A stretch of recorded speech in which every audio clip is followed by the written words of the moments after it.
Bonjour, j'espère que vous avez passé une excellente semaine. C'est avec bonheur que je vous retrouve afin de continuer à chevaucher, à parcourir la parole de Dieu comme nous avons commencé à le faire depuis déjà bien longtemps.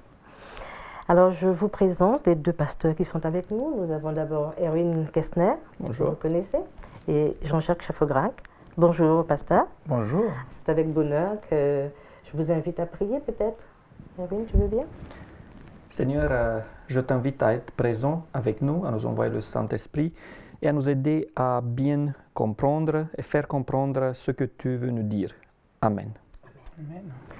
Alors, nous avons eu l'occasion, en parcourant donc la Bible pendant ce trimestre, non seulement de revoir les raisons pour lesquelles l'Église doit non seulement maintenir sa vocation missionnaire, mais surtout nous avons vu de qui elle la tient, sans laquelle, vous êtes d'accord avec moi, que l'Église n'aura pas de sens. Ce serait simplement une agglomération de personnes qui lisent la Bible. Il nous est important donc de dire et de redire que Dieu, le Père, et Jésus-Christ, notre Seigneur, son Fils, sont les deux initiateurs, mais en même temps les garants de la bonne nouvelle qui est au cœur de l'Église. C'est vrai qu'on a pour habitude de dire que l'Église aussi, c'est le rassemblement des croyants. C'est aussi vrai. Mais l'Église a de sens que si elle prêche cette bonne nouvelle. Et cette bonne nouvelle qui est que Dieu aime tous les êtres humains et désire tous les sauver. C'est ça déjà la bonne nouvelle. Il y a deux versets dans la Bible qui nous le confirment. Vous êtes d'accord? Je pense que vous les connaissez. C'est Jean 3, 16 et le verset 17 qui dit « Car Dieu a tant aimé le monde qu'il a donné son Fils unique afin que quiconque croit en lui ne périsse point, mais qu'il ait la vie éternelle. » Et le verset 17 qui dit « Dieu en effet n'a pas envoyé son Fils dans le monde pour qu'il soit le juge du monde, mais que le monde soit sauvé par lui. » Alors, ces deux versets expriment de la part de Dieu un aspect universel de son amour et l'aspect individuel du salut. Mais lorsqu'on lit la Bible, et là maintenant je vais me tourner vers nos invités, lorsqu'on lit la Bible et que l'on va à la dernière page dans l'Apocalypse 21, au verset 8, je vous aimais que vous preniez ces textes avec moi, au verset 8, il est dit quelque chose d'assez particulier et qui me permettra de vous poser une question. Apocalypse 21, verset 8.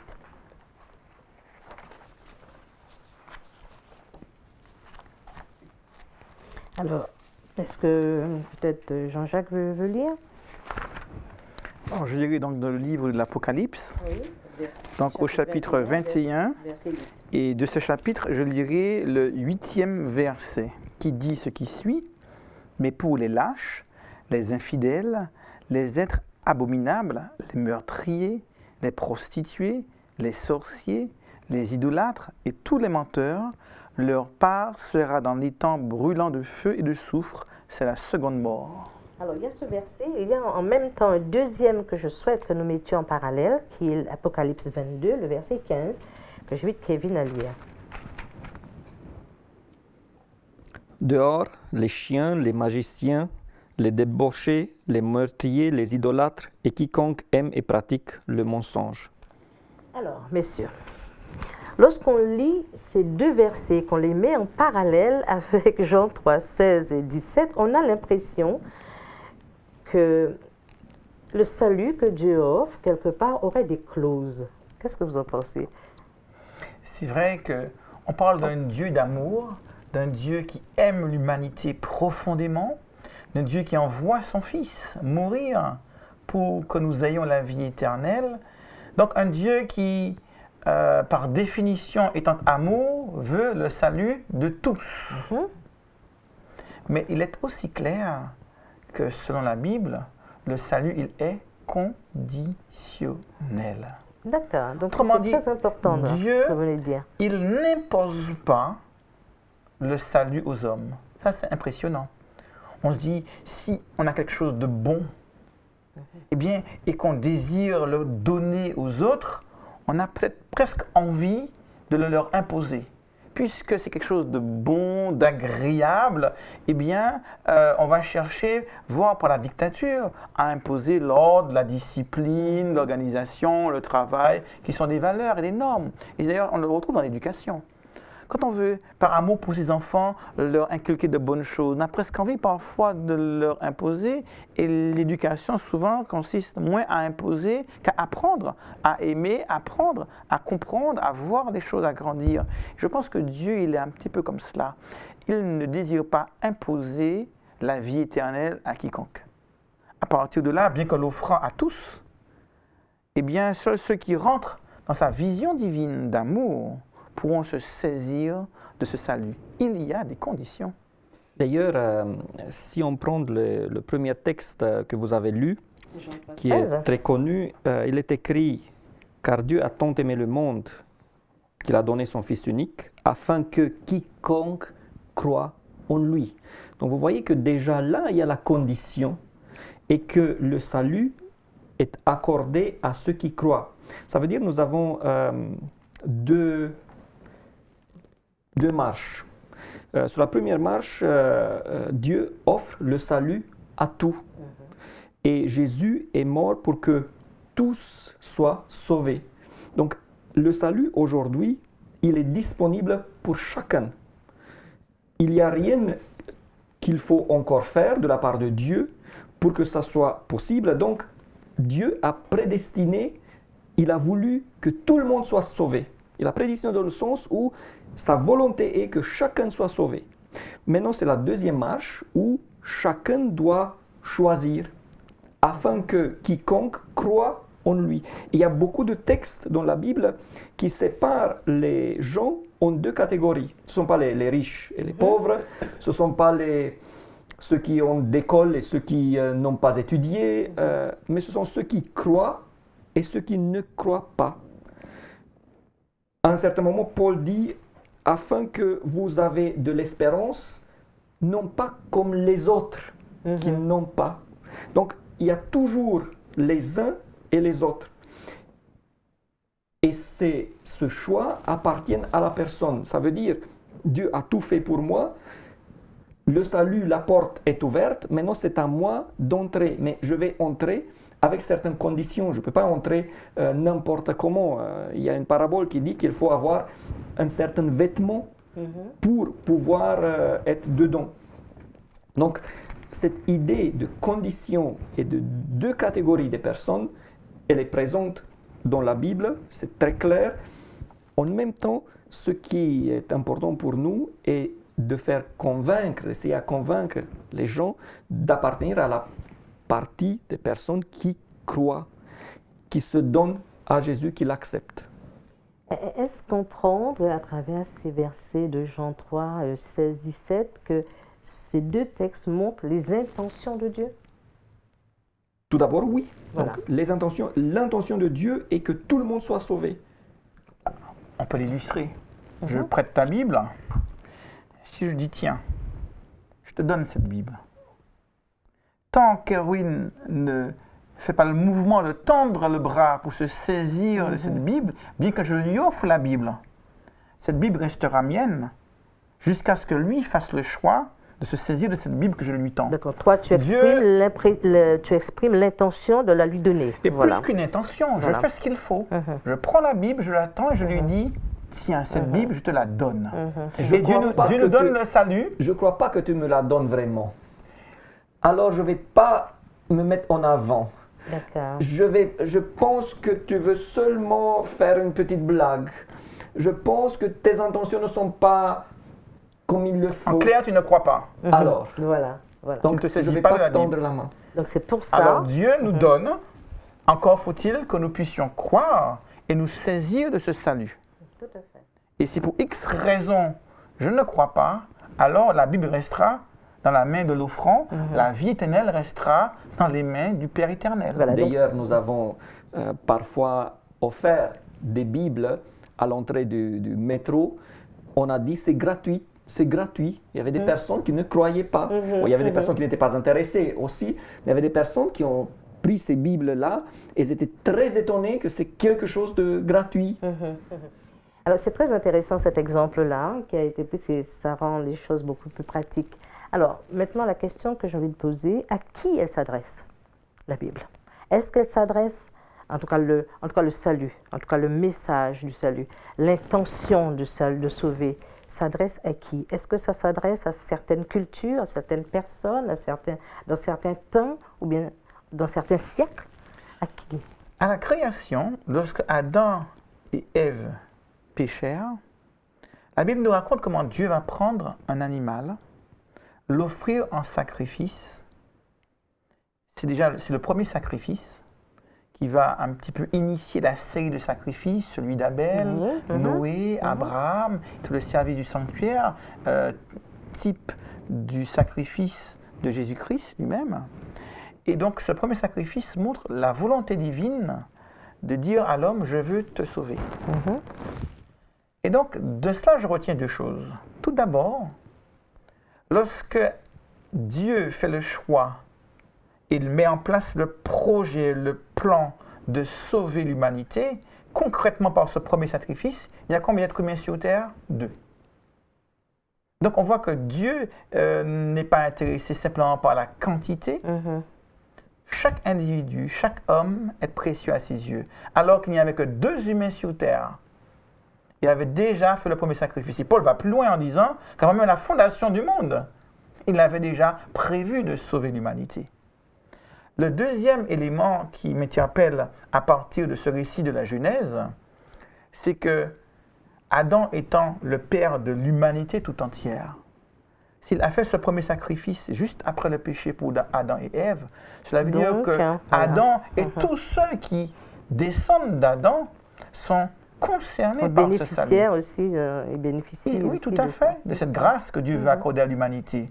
Et on voit que lorsqu'il va recommencer avec Noé, puisque nous sommes tous également descendants de Noé, eh bien, il va encore offrir ce sacrifice montrant que toute l'humanité, indépendamment de l'origine ethnique, indépendamment de l'âge, de la culture ou des compétences, chacun est concerné par ce salut que Dieu veut offrir à l'humanité.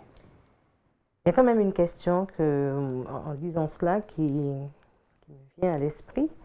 Alors, comment faire entendre le monde entier dans cette pluralité de croyances où chacun pense que sa chapelle, sa dénomination détient la vérité en termes de salut. Alors comment faire entendre le monde entier? On a l'impression que moi j'ai un message, je dois l'apporter à tout le monde, mais comment faire? Il faudrait que je me fasse, comme dit l'apôtre Paul, tout à tous. Comment faire entendre ce message? Parce que c'est ça qui est important pour Dieu. Il y a la dimension physique, n'est-ce pas? D'abord, il y a des personnes qu'on peut difficilement atteindre, mais si nous voyons ce qui s'est passé au 1er siècle, n'est-ce pas? Avec la globalité qui existait dans l'Empire romain, nous avons vu que dans quelques années, l'Évangile est arrivé partout. Alors, si on prend cette dimension physique, aujourd'hui, nous avons des moyens de communication tellement rapides qu'on peut s'imaginer, par l'intermédiaire de l'Internet notamment, que tout le monde pourrait entendre et comprendre l'Évangile dans un temps très très court. Après, il y a aussi le fait qu'il y a des personnes, des cultures, des religions qui sont fermées au message chrétien. Et là, ça me paraît beaucoup plus difficile de franchir les barrières. Mais en même temps, dans chaque cas, je pense qu'il y a des méthodes pour le faire. Et la première qui me vient en tête, c'est l'amour. Donc là où nous sommes, ou là où je suis, montrer que j'aime les autres, montrer que mon caractère est celui de Christ. Je pense qu'autour de moi, je pourrais transmettre ce message. Que nous n'avons pas de garantie de réussite, ça montre aussi l'exemple de Jésus, qui était le missionnaire par excellence. Par excellence, mais tout le monde ne l'a pas accepté.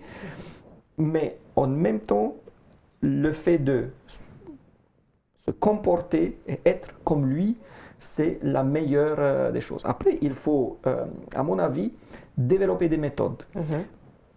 en tant qu'Église, nous devons développer des méthodes à chaque niveau. Mais je pense aussi qu'en tant que chrétienne, chacun de nous devrait avoir une approche concrète, un plan concret pour atteindre des gens qui ne sont pas chrétiens.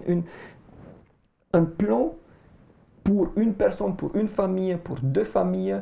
Et si chacun nous nous engageons sur cette voie, je pense que nous pourrons avancer beaucoup plus vite. C'est vrai que c'est un grand défi. Et lorsque l'on prend le nombre de conversions au christianisme chaque jour, et que l'on met en parallèle le nombre de naissances chaque jour, il y a plus de naissances que de conversions. Donc cela semble être insoluble alors. La mission semble s'éloigner de minute en minute. Oui. Et c'est vrai que Erwin l'a bien souligné, il y a des cultures qui sont fermées à l'évangile et qu'à vue humaine, je dirais à vue humaine, les choses paraissent insolubres. La mission paraît impossible. Et je complète, tout aussi impossible que semblait la mission de Moïse lorsque Dieu lui a demandé de livrer le peuple d'Israël de l'Égypte. Tout aussi impossible que paraissait la mission lorsque Dieu a dit à 12 hommes, à une poignée d'individus, allez et prêchez au monde entier. Alors qu'il n'était rien du tout au regard de l'Empire romain. Tout aussi impossible que la mission confiée donc à Jonas, lorsqu'on l'envoie dans une ville rebelle, dire Dieu vous aime et vous appelle à la repentance. Et on connaît la suite. Et on connaît la suite tant pour le peuple d'Israël que pour la ville de Ninive ou que pour le christianisme. C'est vrai qu'au regard de nos propres compétences, de nos moyens techniques, la mission peut paraître impossible. Mais à Dieu, rien n'est impossible. Et j'ai envie d'illustrer à travers l'histoire d'un personnage que nous avons étudié ce trimestre. Je pense à Philippe, qui est amené par l'Esprit à croiser le chemin de l'eunuque. Autrement dit, nous vivons dans des villes, dans des contrées, dans des régions du monde où il y a des centaines de milliers de personnes complètement indifférentes à Dieu, indifférentes à leur religion, indifférentes même à leur avenir. Pourtant, il y a parmi ces personnes certaines, en petit nombre peut-être, mais qui ont besoin, qui ont soif, qui ont envie de découvrir Jésus-Christ. Le problème, c'est que je ne sais pas de qui il s'agit. Il aurait été tellement plus simple si je savais qui, à Paris, qui, à New York ou à Rio de Janeiro, attends que tu le visites. Voilà, a envie que je lui parle de Dieu. Alors, on voit bien ici un point important. C'est l'Esprit Saint, qui est l'entremetteur, qui va nous permettre de rencontrer ces personnes. Et je crois que Dieu a des personnes partout dans le monde qui ont soif d'entendre parler de lui. Et c'est à nous de devenir collaborateurs, instruments entre l'Esprit de Dieu, pour que Dieu puisse nous amener à rencontrer ces personnes qui ont soif d'entendre parler de lui. Après, à partir de là, je termine juste, à partir de là, la mission mondiale, c'est l'affaire de Dieu. Tout à fait. Par contre, moi, j'ai une mission à titre individuel par rapport à ce que l'Esprit de Dieu voudrait accomplir à travers moi. Je suis d'accord sur le fait que cette mission, l'accomplissement de cette mission dépend plutôt de le fait que je me donne à Dieu et que je le représente comme il le faut, que de l'environnement, des conditions extérieures. Au moment où ceux qui ont accepté Jésus vont être prêts à tout faire comme les apôtres, je pense que cette mission pourrait être accomplie dans des conditions comme au temps des apôtres. Si on retient quelques idées importantes, il y en a une qui émerge particulièrement, c'est nous sommes au service de l'Esprit qui, lui, va nous mandater. C'est ce qu'on pourrait retenir. Parce qu'il est évident qu'à vie humaine, compte tenu des circonstances dans la société aujourd'hui, des circonstances dans le monde entier, politiques, socio-économiques, on n'imagine même pas une seconde que l'Église adventiste, par exemple, pourrait porter l'Évangile dans des coins où les gens ne se posent même pas la question de Jésus. Je veux dire. Et apparemment, c'est un défi pour nous de prêcher à travers le monde. Et la meilleure chose que nous puissions faire, à mon avis, et c'est par là que nous allons terminer, c'est Premièrement, d'après ce que tu disais, hein, et c'est ainsi on doit le comprendre, parce que les personnages que nous avons étudiés pendant tout ce trimestre nous ont laissé voir que c'était d'abord un abandon à Dieu. D'abord. Après, Dieu nous prend sous sa conduite. Il y a l'esprit qui conduit, qui dirige vers celui vers qui on doit aller, ou vers ceux, d'abord mon prochain. Il ne faudrait pas que j'ai envie de faire des plans et des projets pour vouloir sauver la ville de Paris, alors que mon voisin de palier ignore que je suis un croyant, que je peux prier pour lui, que je peux l'aider dans sa vie quotidienne où il y a des choses difficiles, ou peut-être avec ses enfants, il vit des moments difficiles, alors que lui l'ignore et je veux faire des grands plans pour Paris. Donc c'est déjà ça, être utile et effectif déjà avec ceux qui sont proches de nous et avec la communauté un peu plus loin et après avec mon église beaucoup plus loin. Donc voilà ce que nous devrions peut-être retenir. Je vous remercie, messieurs. Malheureusement, nous sommes obligés avec le temps donc d'écourter, mais j'espère que chacun de vous retiendrait que c'est l'Esprit qui va nous diriger exactement vers les personnes vers qui nous devrions aller. Je vous souhaite une très bonne semaine et à bientôt. Au revoir.